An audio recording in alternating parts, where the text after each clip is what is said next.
સુરતમાં social media પર કપડાની દુકાનો પ્રમોશન માટે વિડીયો વાયરલ થવા માટે કાપોદ્રા બ્રિજ પર રીલ બનાવી રસ્તો રોકનાર યુવકને પોલીસે કાયદાનો પાઠ ભણાવ્યો. તેની કપડાની દુકાનનું પ્રમોશન કરવા માટેની આ મોરે મોરો ચેલેન્જ તેના માટે ભારે પડી ગઈ હતી. શહેરના કાપોદ્રા બ્રિજ પર આ યુવક અને યુવતીએ રસ્તો રોકીને વિડીયો શૂટ કર્યો, જેમાં યુવક માફી તો નહીં માંગુ, આવી જાઓ, મોરે મોરો જેવા ડાયલોગ બોલતો જોવા મળ્યો હતો. આ વિડીયો સોશિયલ મીડિયા પર ખૂબ જ વાયરલ થયો હતો.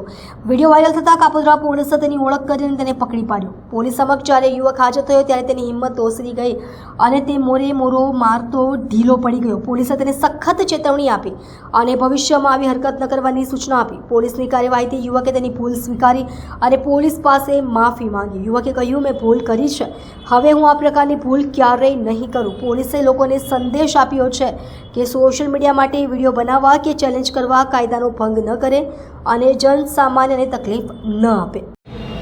આજથી 2 દિવસ પહેલાં મેં મારું માર્કેટિંગ કરવા માટે ચીકુવાડી બીચ ઉપર વિડીયો બનાવેલો, જેમાં નીચે પેન્ટ પાથરીને વિડીયો બનાવેલો, માર્કેટિંગ કરેલું. આજ પછી હું કોઈની જાહેર જગ્યા ઉપર કે લોકોને તકલીફ થાય એવો વિડીયો કોઈ નહીં બનાવું. અને જે લોકોએ કમેન્ટ કરેલી હતી એને વિરુદ્ધ પણ મેં એક વિડીયો બીજો બનાવ્યો, એની હું માફી માગું છું, જેમાં મેં મોરે મોરો દેવાની વાત કરી હતી. તો આજ પછી બીજાને તકલીફ થાય